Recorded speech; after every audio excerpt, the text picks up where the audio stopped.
तो आज हमारे पास में आया है वोबल ब्रांड की तरफ से आने वाला इनकी के सीरीज का 65 इंच टीवी, जिसकी यूएसपी है कि वो आपको 40,000 रुपए के नीचे 65 इंच का एक्सपीरियंस देता है। टीवी रिसेंटली लॉन्च हुआ है 2026 में ही, और बाय द वे ये एक एलईडी टीवी है जो 4K रेजोल्यूशन के साथ में आता है, यानी कि अल्ट्रा एचडी। अब देखो, ये टीवी तो मुझे ब्रांड ने भेजा है, इस बात में कोई डाउट नहीं है, लेकिन इस टीवी को मैंने खुद ने टेस्ट किया और उस वीडियो में जितनी भी बातें मैं बताने जा रहा हूं वो खुद की टेस्टिंग के बेस पे बताने वाला हूं। और इंटरनेट में मिली जानकारी के बेस पे मुझे ये पता चला कि ये लोग अपनी R&D पे भी काफी पैसा खर्च करते हैं। वेल, कितनी ये बातें सही हैं जानते हैं इस वाले टीवी का रिव्यू करके। और सबसे पहले आप बॉक्स देख सकते हो, कितना बड़ा सा मैसिव बॉक्स है, और इस पे आपको टीवी की ब्रांडिंग, साथ में ये गूगल टीवी है, ये सारी चीजें छपी हुई मिल जाती हैं। अब मेरे पास में जो ये टीवी है, ये 65 इंच का टीवी है। इस सीरीज के अंदर सबसे बड़ा साइज यही आता है, बट इसके अंदर आपको 32, 40, 43, 50, 55 और 65 इंच के ऑप्शंस मिलते हैं। 43 इंच के साइज के अंदर आपको दो ऑप्शंस मिलते हैं, फुल एचडी भी आप ले सकते हो, या फिर आप चाहो तो उसी का 4K वेरिएंट भी ले सकते हो। और जब हमने टीवी की अनबॉक्सिंग की तो इसके अंदर एक चीज ऐसी मिली, ज्यादातर टीवीज के अंदर देखने को नहीं मिलती। वॉल माउंट स्टैंड दिया है इस टीवी के बॉक्स के अंदर, तो आपको अलग से मार्केट में जाकर नहीं खरीदना पड़ेगा, आपके कुछ पैसे तो बच जाते हैं। इसके अलावा एक रिमोट कंट्रोल, साथ में दो बैटरीज, टेबल टॉप स्टैंड, साथ में कुछ स्क्रूज, यूजर मैनुअल और वारंटी कार्ड आपको मिलते हैं टीवी के साथ में। वैसे पावर कोड मैंने नोटिस की वो टीवी के अंदर इनबिल्ट है, ज्यादातर टीवीज में आपको अलग से लगानी होती है, इसमें वैसा नहीं है। बाकी जब आपका टीवी डब्बे से बाहर निकलेगा तो देखने में कुछ ऐसा एकदम बड़ा सा लगेगा। आप देख सकते हो मेरी हाइट के हिसाब से टीवी कितना बड़ा लगता है। और जब आप इसे फर्स्ट टाइम ऑन करोगे तो इसके कलर्स वगैरह को आप लोग खुद से एक्सपीरियंस कर सकते हो। मेरे केस में मुझे इसके कलर्स काफी ज्यादा बढ़िया लगे। बाय द वे, इसके अंदर आपको काफी सारे कलर मोड्स भी मिल जाते हैं, जिनसे आप अपने हिसाब से कलर्स को सेट कर सकते हो। मतलब होता है ना कि हर किसी को अलग अलग टाइप के कलर्स पसंद होते हैं, किसी को थोड़े पंची चाहिए, किसी को थोड़े येलो टोन वाले चाहिए, किसी को एकदम वाइब्रेंट चाहिए, सब आपको मिलता है। बाकी एक एलईडी टीवी है तो उसके हिसाब से आप देख सकते हो उसके पैनल के जो कलर्स वगैरह हैं वो किस तरह के हैं। टू बी ऑनेस्ट, मुझे अच्छे लगे। और ये टीवी 60 हर्ट्ज के रिफ्रेश रेट के साथ में आता है, तो अगर आप मूवीज वगैरह देखना चाहते हो, कोई टीवी शो, वेब सीरीज वगैरह देखना चाहते हो, वेल एंड गुड है आप लोगों के लिए। गेमर्स को शायद थोड़ा सा कॉम्प्रोमाइज करना पड़ सकता है, क्योंकि 120 हर्ट्ज का रिफ्रेश रेट मिसिंग है। और एक चीज बताने वाली ये भी है कि इस प्राइस पॉइंट के आसपास मैंने जितने भी टीवी चेक किए, किसी एकादा के अंदर ही आपको 120 हर्ट्ज मिल रहा था। वेल, वापस आते हैं इसके डिस्प्ले पे, तो यहाँ आपको HDR का सपोर्ट भी मिल जाता है, HLG का सपोर्ट भी मिल जाता है, जिसकी वजह से आपका जो व्यूइंग एक्सपीरियंस है वो थोड़ा सा और बेहतर हो जाता है। कई बार ब्राइटनेस में आपको बहुत हेल्प करता है HDR, कई बार आपको कलर्स वगैरह के लिए बहुत बैलेंस बनाने की जरूरत पड़ती है, तो वो सब चीजों में थोड़ा सा आपको एडिशनल बेनिफिट मिल जाता है इन टेक्नोलॉजीज के चलते। अब क्योंकि एक एलईडी टीवी है तो ब्राइटनेस का लेवल यहाँ पे है 300 निट्स, और ये टीवी डॉल्बी विजन को भी सपोर्ट करता है, which is also a good thing. So ये उन लोगों के लिए सूटेबल है जिनके घर के अंदर इतना स्पेस है कि वो 5 फीट से लेकर के 9 फीट तक की दूरी पे बैठ के अपने टीवी को देखने वाले हैं। 65 इंच उन लोगों के लिए बेस्ट होता है। बाकी टीवी के डिजाइन की बात करते हैं तो मॉडर्न स्टैंडर्ड्स को फॉलो करता है। टीवी के अंदर आपको किसी भी तरह के भारी बॉर्डर्स या बीजल्स देखने को नहीं मिलते। फ्रेमलेस डिजाइन टीवी का है। 178 डिग्री का horizontal and vertical viewing angle मिल जाता है। मतलब टीवी को अगर इधर उधर से देखोगे तो आपको जो भूत जैसे चेहरे दिखते थे ना पुरानी कुछ डिस्प्लेज में, वो चीज इस टीवी के अंदर नहीं होती है। वैसे वो चीज भी मार्केट के अंदर बहुत रेयर ही हो चुकी है आजकल। अब बात करते हैं थोड़ी सी साउंड डिपार्टमेंट के अंदर, तो इस टीवी के अंदर आपको टोटल 40 वॉट का साउंड आउटपुट मिलता है, जहां आपको मिलते हैं दो स्पीकर्स 20-20 वॉट के ईच, और डॉल्बी एटमॉस का सपोर्ट भी है, which is also a good thing. यहां पे आपको अच्छा साउंड एक्सपीरियंस मिलता है, और साउंड के लिए भी आपको काफी सारे मोड्स मिल जाते हैं। जैसा आपका टेस्ट है वैसी साउंड आउटपुट आप ले सकते हो टीवी से। और ये कंसीडर करते हुए कि इस टीवी का प्राइस अंडर 40,000 है और इसको कोई भी यूजर एक रूम के अंदर चलाने वाला है, उस हिसाब से साउंड मुझे बैलेंस लगी। बाकी कनेक्टिविटी का काफी ध्यान रखा गया है, काफी सारे पोर्ट्स दिए गए हैं, और मेरे ख्याल से कुछ ज्यादा ही पोर्ट्स दे दिए हैं। सबसे पहले बात करें तो यहाँ पे आपको एक लैन पोर्ट मिल जाता है, इसके बाद में एक USB 2.0 पोर्ट मिल जाता है, फिर ऑप्टिकल ऑडियो पोर्ट है, और ऑडियो वीडियो पोर्ट के नाम पे तो भाई आपको पूरे के पूरे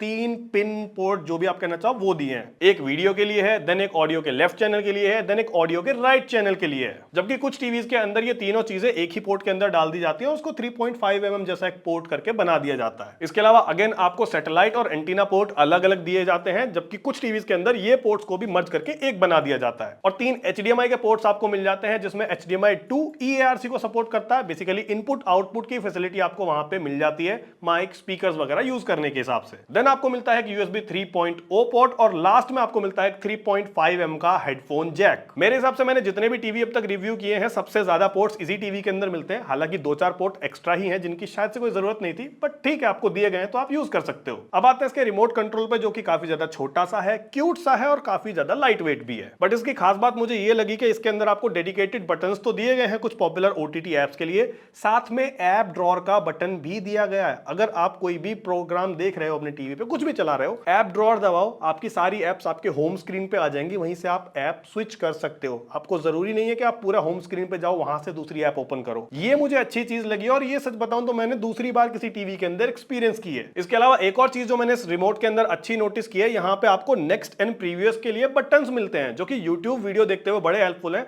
अगर आपको पीछे वाली वीडियो चलानी है, आप प्रीवियस बटन दबा दो, अगर आपको आगे वाली वीडियो चलानी है, आप नेक्स्ट बटन दबा दो। ये चीज मैंने ज्यादातर टीवीज के अंदर नहीं देखी, बट यहाँ पे तो ये अच्छा काम करती है। बाकी सॉफ्टवेयर की बात करते हैं तो इस टीवी के अंदर आपको एंड्रॉइड 14 देखने को मिलता है, जो कि मेरे ख्याल से टीवीज के अंदर लेटेस्ट चल रहा है, क्योंकि एंड्रॉइड 14 से ऊपर का टीवी मैंने अभी तो कोई नहीं देखा चला के। और क्योंकि ये गूगल टीवी है तो इसके अंदर आपको प्ले स्टोर का सपोर्ट मिल जाता है, बहुत सारी एप्लीकेशंस आप डाउनलोड कर सकते हो, या थर्ड पार्टी एप्लीकेशंस को भी आप लोड करना चाहते हो तो वो भी कर सकते हो। बाकी वॉइस रिकॉग्नाइजेशन, गूगल असिस्टेंट, इनके बिना तो कोई भी गूगल टीवी अधूरा होता है, तो ये तो आपको मिलना ही मिलना है। और हाँ, कनेक्टिविटी के लिए भी आपको ब्लूटूथ 5.2 मिलता है, डुअल बैंड वाईफाई मिलता है, ईथरनेट पोर्ट भी मिलता है। वैसे इसके बारे में तो हम ऑलरेडी बात भी कर चुके हैं। और इस टीवी के अंदर आपको 2 GB की रैम मिलती है, साथ में मिलती है 32 GB की स्टोरेज। और ये चीज मुझे पर्सनली अच्छी लगी है, क्योंकि इस प्राइस पॉइंट पे जितने भी टीवीज आते हैं ज्यादातर, उनके अंदर आपको 2 GB रैम तो मिलती है, लेकिन स्टोरेज सिर्फ 16 GB मिलती है। बट इसके अंदर 32 GB का ऑप्शन दिया गया, which is good thing. Rare है ये चीज सेगमेंट में थोड़ी सी। और इस टीवी के अंदर आपको एक क्वाड कोर प्रोसेसर मिलता है, जिसे डायनेमिक प्रोसेसर करके भी बुलाते हैं। और उसके अंदर बेसिकली 4 कोर्स हैं, जिसमें से 2 कोर्स हैं A75 के और 2 कोर्स हैं A55 के। और ये जो पूरा कॉम्बिनेशन है रैम, स्टोरेज और प्रोसेसर का, इसके साथ में जो टीवी है काफी ज्यादा रेस्पॉन्सिव और स्मूथ फील होता है। मतलब टू बी ऑनेस्ट, बजट के हिसाब से मुझे ये चीज काफी सेटिस्फाइंग लगी। हालांकि मैंने इससे भी तेज टीवीज एक्सपीरियंस कर रखे हैं, लेकिन उनके अगर प्राइसिंग की बात करें तो वो काफी ज्यादा ऊपर चली जाती है। बाकी इस टीवी की स्पीड को लेकर के ब्रांड ने कुछ क्लेम्स भी किए हैं, जैसे उनका कहना है कि ये टीवी बाकी टीवीज के कंपैरिजन में 50% जल्दी बूट हो जाता है, जिसमें टोटल कुछ 33.8 सेकंड्स लगते हैं। तो हमने सोचा क्यों ना इस चीज को लाइव टेस्ट कर लिया जाए, तो आओ कर लेते हैं। तो अब एक तरफ मैंने रिमोट पकड़ लिया है और दूसरी तरफ है स्मार्ट वॉच। दोनों का बटन साथ में प्रेस करेंगे और देखेंगे टीवी एग्जैक्ट बूट होने में कितना टाइम लेता है। तो काउंटडाउन शुरू करते हैं, 3, 2, 1।